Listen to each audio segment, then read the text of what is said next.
Say good evening tonight, and got a little bit of an interesting topic before us. So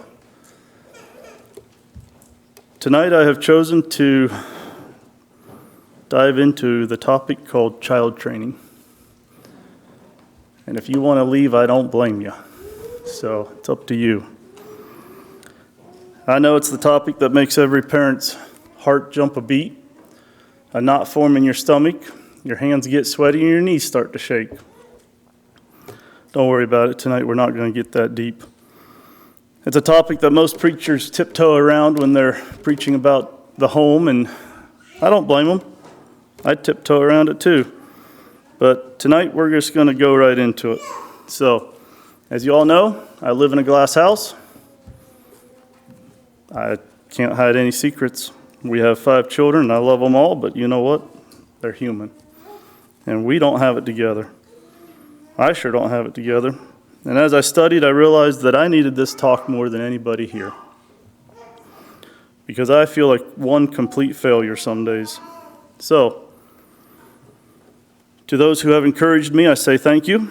To my out-of-state friends, I say thank you. And I know you'll be watching later on via electronic technology. But tonight I have one phrase in red on my notes. And if you don't hear anything else I say tonight, I want you to get this phrase, and I want you to get it in your head good. I do not promote child abuse. Training and discipline is in love, not abuse. Never beat a child.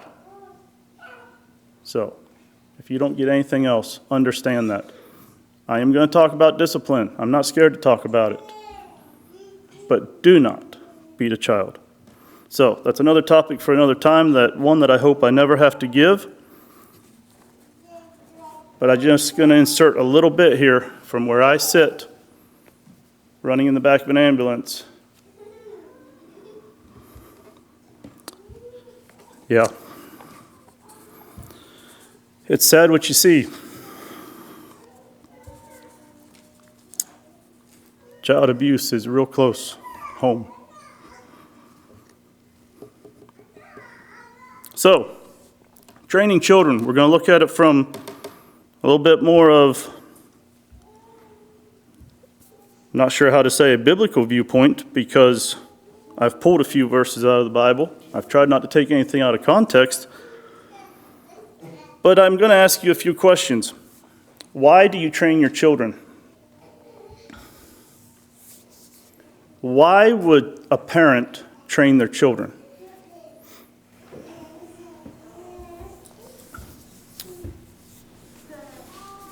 See, I told you y'all get scared. Keith Hirschberger. Because the Bible commands it. Amen. The Bible commands it. Any others? Because of an end product that we also want to see, right? But the Bible commands it. I love that answer. Maybe I should ask you the question, do you train your children? Or do they have you wrapped around their finger to where they train you? I trust not. Proverbs 22, verse 6.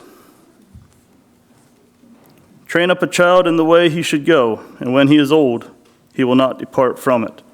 Now, don't get that verse out of context. That verse is a warning, okay? It's not a promise. But heed that warning, okay? Heed the warning. What kind of life do you want in 20 years? Did you ever think about that? Parents, did you ever stop and think about the fact that you are training the next youth group? You are training the next Sunday school teachers, the next school teachers, the next preachers, the next set of workers, the next homemakers, the next shepherds, and the list goes on and on and on and on. Did you ever stop to think about who you are training? In 20 years, when that baby sits up on these benches, are you going to be able to sit there with a smile on your face? I said I'm living in a glass house, folks. You know my children are young, okay? I put myself out on the line, and that's the thought that scares me as a father. Am I doing enough for my family? Is child training easy? Someone care to answer that question? No. It is not for the faint of heart. And if you find yourself being a lazy human adult already, I really would caution you on thinking about having a family. Sorry, that's just how I feel. Because it is not an easy job, but it is a very rewarding job, okay? And when I call it a job, I want you to take it right. I don't think we have to be paid to be a parent, but it is a task, and it is work, okay? Does the world around us affect Christian child training?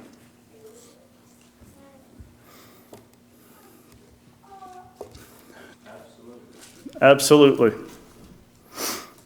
Too many times it sure does. Why do we see parents who are scared to correct their children? It's because of the world's influence around us. Why do we see the soft, easy training practices that are creeping into our families, into our circles? It's because of the worldly influence. I'm going to go out on a limb here. This next one you might not agree with me on. Child training shows what you think of God. How you train your children shows what you think of God. I believe God is an orderly God, so by default, I believe that us as parents and our children should be orderly. If you're not, I am not jumping on anyone tonight. That's just how I feel, okay? I believe that God has called us to live orderly lives, and child training is one of them.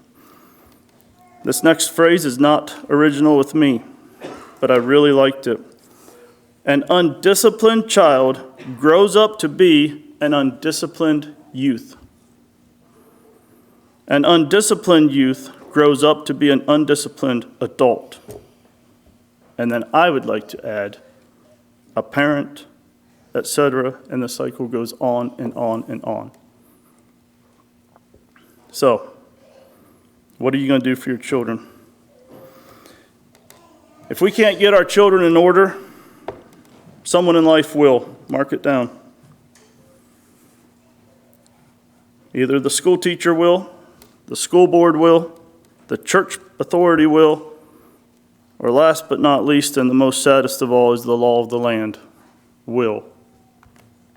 So, which do you want? I say, what a sad Christian testimony for the law of the land to have to deal with a church-going youth that can't behave. Is that too hard to say? I say, how sad. I view parenting kind of like, I don't know, I shouldn't use this analogy, but I'm gonna. I view parenting kind of like I view how some fathers take care of the family vehicle. Where I sit during the day, most days. I've told people already, I can tell you how much a man loves his family by how he takes care of his wife's vehicle.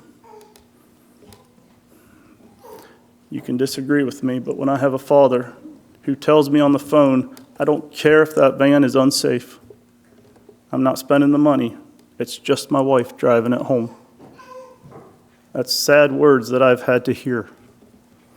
Fathers, do you care about your families? Then fix your wife's vehicle safely.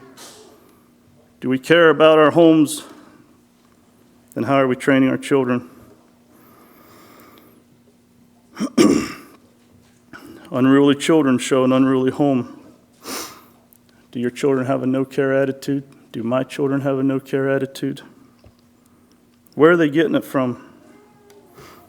Where are they getting it from? Don't kid yourself, the nut don't fall far from the trees. If your child has a no-care attitude, I think we better look in the mirror. Because I probably have a no-care attitude. I feel sorry for some of you young couples sitting here. Some of you are probably getting scared to death. It's okay. It's not that scary. Here's another thought, parents. If you don't get your children in order and they grow up and become parents, Now that makes them your grandchildren, okay? So, if you don't get your children in order today, your grandchildren become terribly misbehaved. That's when it really shows what your home was like 25 years ago. And I pray to God that somehow my children can figure out how to raise their children better than their dad raised them. A child's will needs to be broken. I've had the question asked to me, how young do you start? There's as many different opinions on that as what there is people sitting in the world. I'm going to give you my opinion, okay? But it needs to start young. And if you're like me, when I was young and getting ready to have a family, I wanted really nuts and bolts of how to raise children, okay? I wanted to know exactly what I should do. I wanted to really lay it out. Like, just give it to me black and white. I'm a black and white guy if you haven't figured it out yet. I believe life is black and white, and I wanted that in raising children. Nobody would give it to me.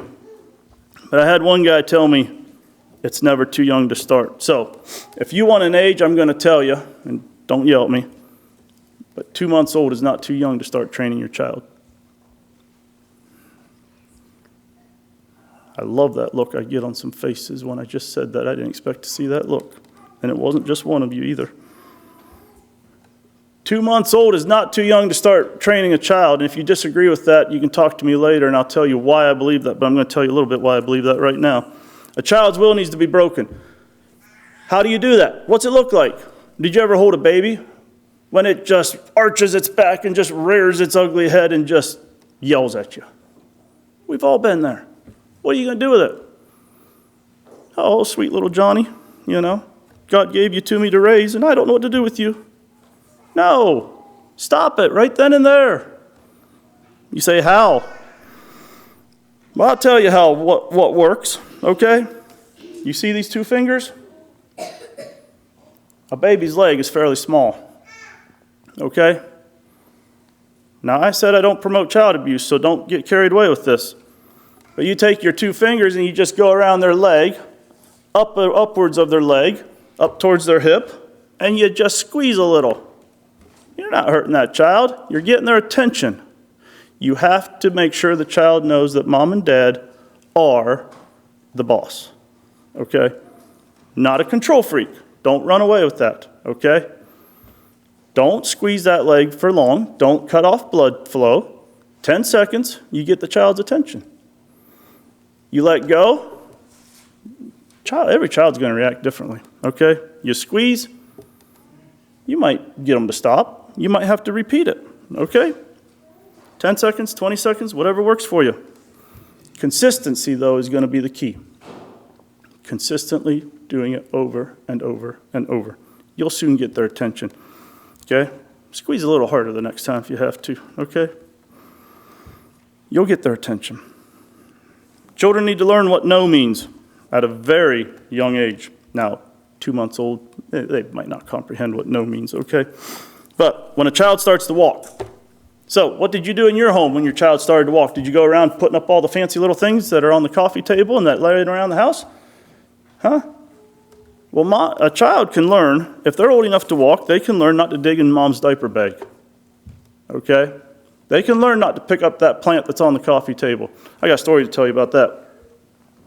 Many years ago, I had a friend come visit me on a Sunday afternoon, and their child was just learning to walk.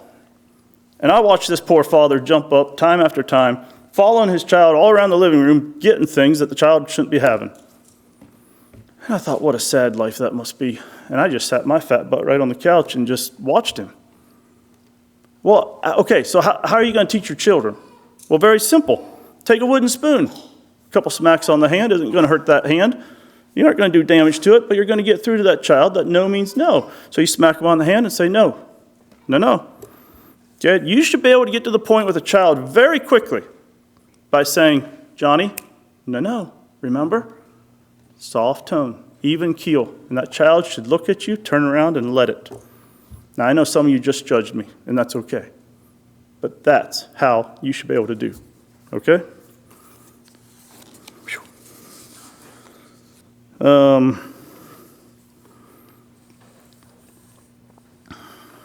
Children need to know where you stand and where they stand. You have to make clear boundaries with a child, okay?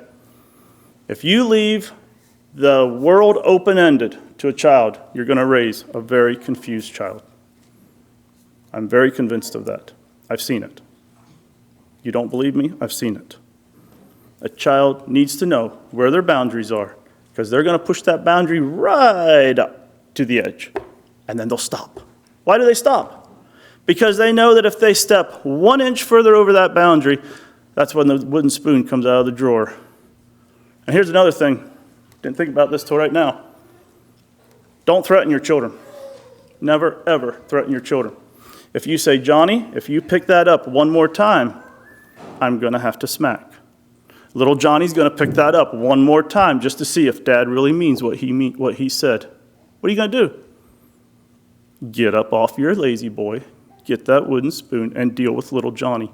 You want to guess what? You're going to have the happiest little Johnny that night that you ever saw, because he knows where Dad stands.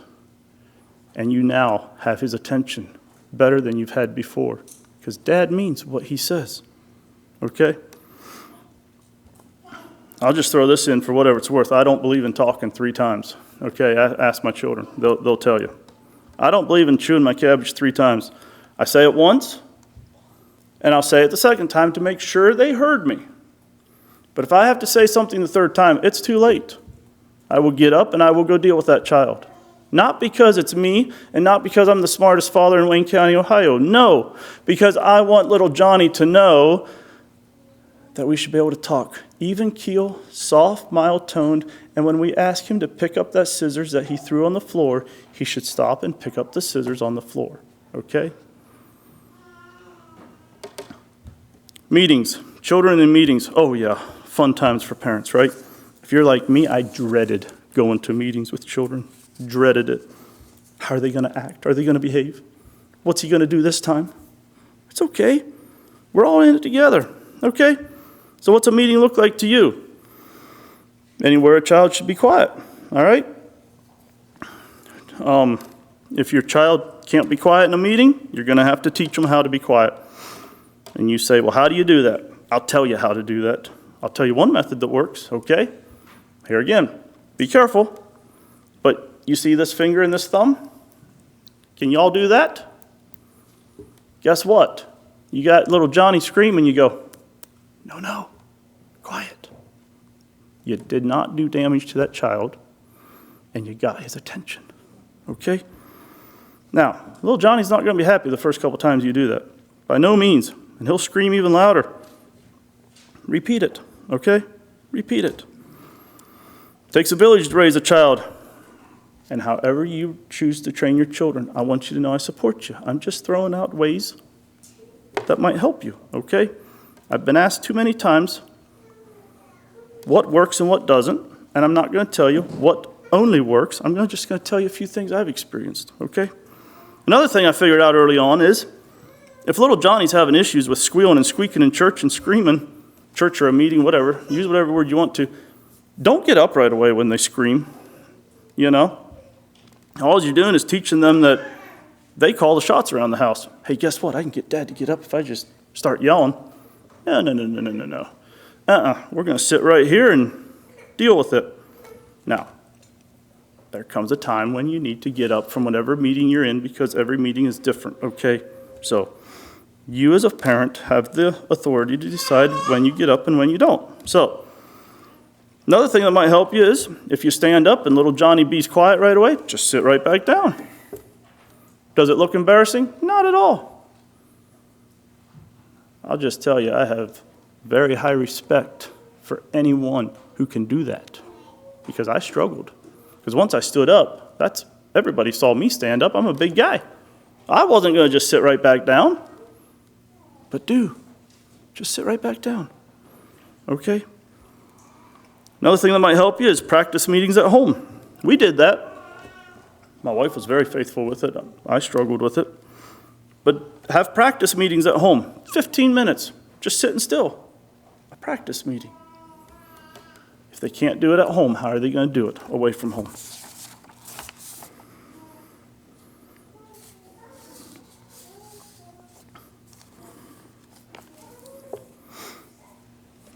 Another thing of meetings.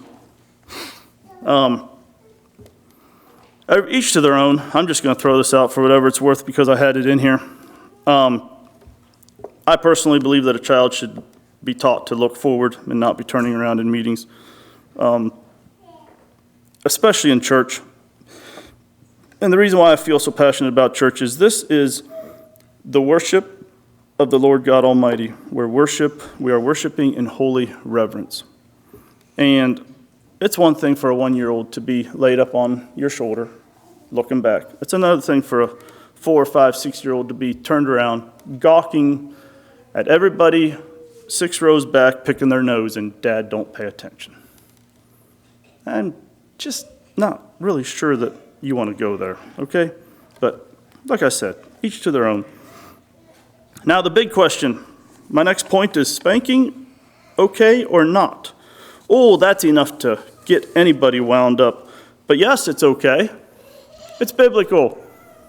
And if you want to believe that it's not biblical, then you are adhering to the ways of the world. And it's time you get that and get it straight. And it's time that Mennonites and Christians are able to say that. I just came from a whole weekend of extended family, and I loved the gathering. But, oh, it's just terribly sad. It's just terribly sad to see what's creeping in to people who didn't used to believe this way. And to see what folks are throwing out the door because of the one gentleman used the word progressive Christianity. If you believe in progressive Christianity tonight, let me tell you, you are on shaky, shaky, shaky grounds. And if you don't know what that is, do not start to study it. Okay. But progressive Christianity is basically throwing away Christianity. You're just being a slowpoke about getting there. Okay. So what are you going to stand for? Spanking. It's not a beating. It's a spanking. You're freeing that child's conscience from wrongdoing. Okay. Proverbs 13:24, you can turn to it. That is the verse that is the origin of the old English phrase that so many people use, spare the rod, spoil the child. Yes, you have a point. If you spare the rod, you're going to spoil the child. You have a point that we shouldn't even use that old English phrase. I can go both ways. But let me tell you one thing. If you're not going to spank your child, you're going to have a lot of issues in life.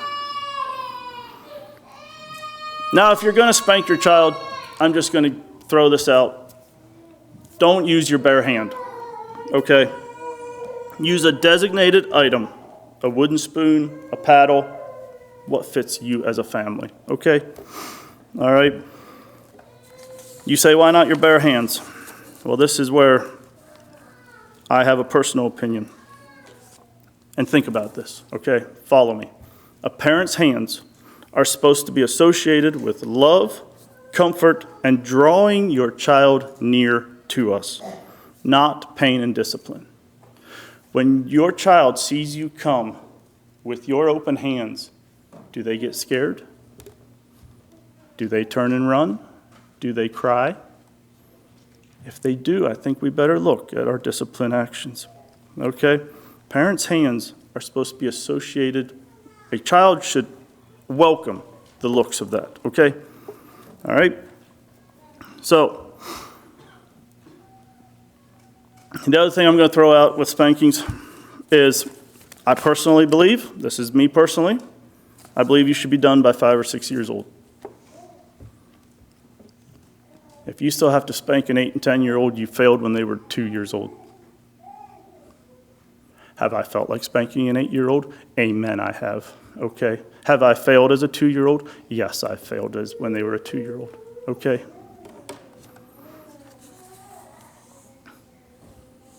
All right. Tone of your voice when you're trying to tell your child something. Never yell at your children. There was a group of us fathers talking at the fire station the other week, and there was 2 of them that were definitely talking about how disgusted they were with their 2 little children. And I sat there for a while and I listened, and finally I couldn't take it anymore, and I said, I just don't understand what you fathers are griping about. I'd love to have your children for a week. I said, what is so terrible with 2 children? I said, you've got life made. I said, 2 little ones would be so much fun. I said, we have 5 and we love them all. I said, it's work, but big whoop. And then they were talking about how they were yelling at their children for misbehaving, and I made the comment, maybe I shouldn't have, but I said, ooh, you yell at a child? I said, I would caution that because of how that's going to, form their mind. Soft tone, okay? Unless direct danger or emergency situation, okay? If little Johnny's about to run in front of that lawnmower, you're going to have to scream. You can't say, oh, Johnny, please, no. Okay, I'm just saying common sense, all right? Never yell at your child, okay? Fathers, if you can't figure out why your children are in a rut of misbehaving, look in the mirror. How much are you around? Are you engaged with your children when you are home, okay? Do you come home, plunk your behind on the lazy boy and pull out your phone and call grandma in California or whatever, okay? Or do you come home, walk in the house, and mom just throws the children at you and goes takes a nap? I never experienced that, okay? I hear fathers talking about how moms just hand them the children and walk away the minute they walk in the door. I feel sorry for you if that's your situation. My wife never did that to me. There would be times when she would be like, can you please help me a little? Sure, what do you need? Let's make it happen, okay? But, I had a very talented wife to help me raise children too, so the kudos is all to her. We're not going to get done. Eating. How do you teach your child to eat? Oh, that's an ugly one to think about. Don't push the eating subject on your children, okay?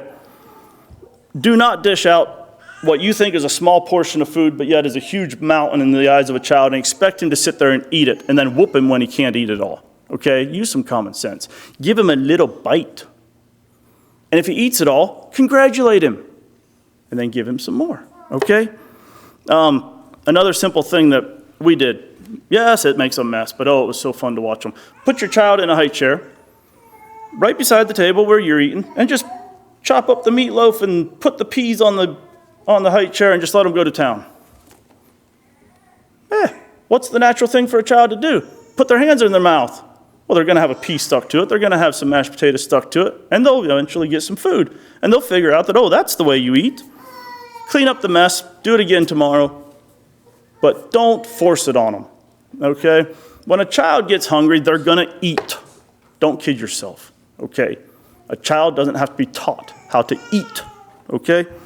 I've got a relative somewhere from here to California that teaching their children to eat seemed to be like their main goal in life.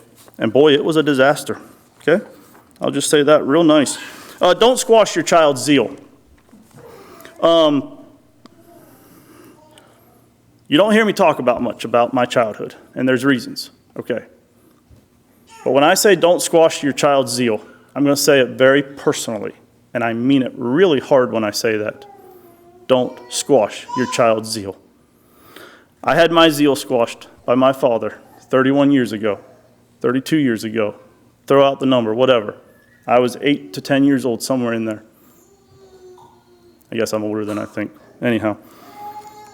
And to this day, to do that thing that I wanted to learn how to do, I struggle extremely hard.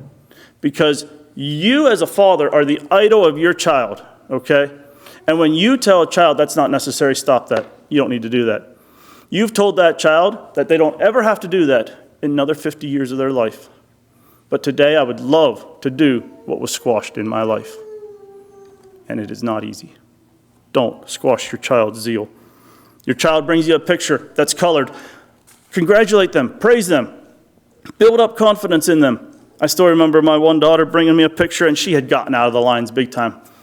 And I sat there and smiled at her, and I said, oh, what a beautiful picture. And I'll never forget the look on her face, okay? She said, oh, but Daddy, I got out of the lines here a little. I don't care. I love how you did that. Try again on the next picture. Don't worry about this one, okay? What works for you? What worked for me isn't going to work for you, and what works for you isn't going to work for me. I'm just giving you simple things to think about, okay? Praise your child, okay? Are you drawing your heart's child to you or pushing them away? All right? Ephesians 6:4 talks about fathers provoking their children to wrath. You can do that in different ways, but don't be changing the rules for your children. God doesn't change his rules for us. Why would you change your rules for your children? Consistency is key. Again, do your children know their boundaries? And like I said, I know what works for one child won't work for the next, but the basic principles are the same. Don't kid yourself, okay? What worked for my oldest daughter isn't going to work for my second to youngest daughter. Don't you all know that? They're two different personalities, okay? But the basic principles. No means no in the Falb house. I don't care who you are. No means no, okay? What's important to you? Meal times. Make family meal times priority.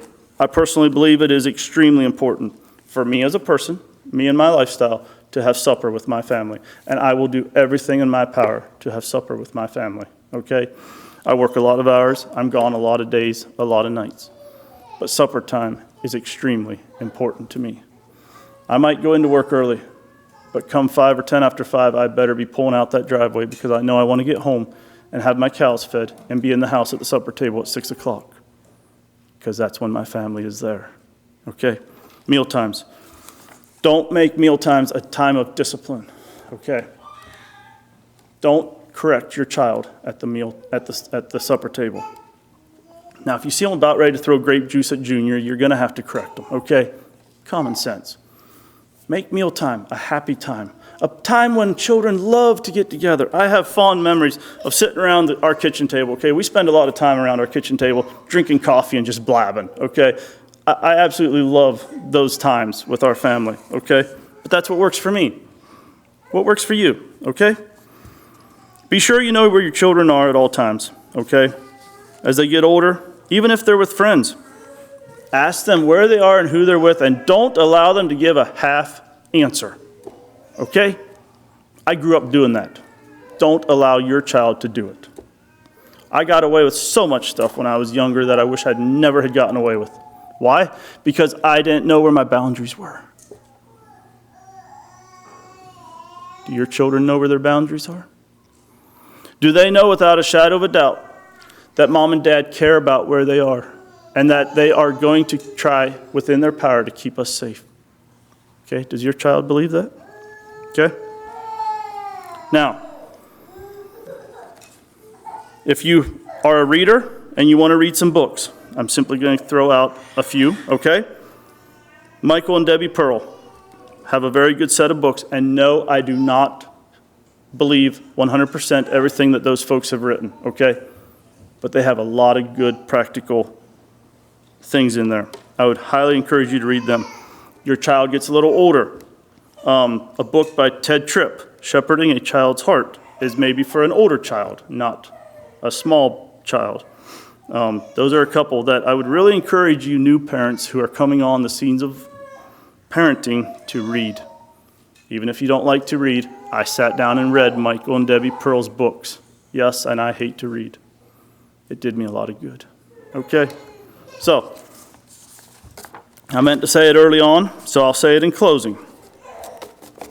This came about, not to pick on anybody, this came about from conversations I've had and from an out-of-state friend blatantly asking for this topic. Where you find yourself in life is between you and God. But keep in mind, you're raising the next generation. Is it serious enough?